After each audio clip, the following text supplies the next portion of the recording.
അമ്മേ പരിശുദ്ധ അമ്മേ ദൈവമാതാവേ, കൃപാസനത്തിലൂടെ ഞങ്ങൾക്കും ഞങ്ങളുടെ ദേശത്തിനും അമ്മ മാധ്യസ്ഥം തേടിത്തന്ന എല്ലാ അനുഗ്രഹങ്ങൾക്കും കൃപകൾക്കും ഞങ്ങളിപ്പോൾ ഹൃദയം നിറഞ്ഞ നന്ദി പറയുന്നു.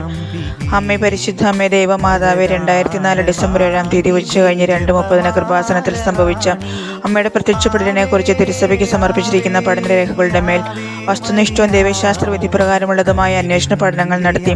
ആ പ്രത്യക്ഷപ്പെടലിലൂടെ പ്രകടമായ ദൈവമാതാവിന്റെ പ്രത്യേക കരുതലും സംരക്ഷണവും വെളിപ്പെടുത്തുന്ന പീഡിതരുടെ ആശ്വാസവും പ്രവാചകരുടെ രാജ്ഞിയും വാഗ്ദാനത്തിന്റെ പേടകവും പ്രപഞ്ച പ്രകൃതിയുടെ മാതാവുമായി പരിശുദ്ധ അമ്മയുടെ ഭക്തി തിരുസഭയിൽ കൂടുതൽ പ്രചരിച്ച ജീവിതത്തിന്റെ ദുരിതാവസ്ഥകളിൽ അകപ്പെട്ടു കഴിയുന്ന അനേകായിരം മക്കൾക്ക് ദൈവത്തിന്റെ സാന്നിധ്യവും സന്ധിപ്പും കൂടുതൽ അനുഭവിക്കുക വഴി ആത്മീയ വിശുദ്ധിയും ദൈവശക്തിയും കൈവരിക്കുവാൻ ഞങ്ങളുടെ കുടുംബങ്ങളെ ഇടയാക്കണമേ. അമ്മേ പരിശുദ്ധ അമ്മേ, ഭൂസ്വർലോകങ്ങളുടെ രാജ്ഞിയായ അങ്ങയ്ക്ക് ഭൗമ സംരക്ഷണത്തിനായി പ്രപഞ്ച പ്രകൃതിയെ തന്നെ തിരുസഭ പ്രതിഷ്ഠിക്കുവാൻ ഈ പ്രത്യക്ഷീകരണം വഴി ഇടയാക്കണമേ. പരിശുദ്ധ അമ്മേ, ജപമാല മാതാവേ, സകല കൃപാസനം പ്രാർത്ഥനകളോടും ചേർത്ത് ഞങ്ങളിപ്പോൾ പ്രാർത്ഥിക്കുന്ന ഈ കുടുംബത്തിന്റെ പ്രത്യേക നിയോഗം അമ്മയുടെ പ്രത്യക്ഷീകരണത്തിന് അനുഗ്രഹവേളയിൽ ഞങ്ങൾക്ക് സാധിച്ചു തരുവാൻ കനിയണമേ. ആമീൻ.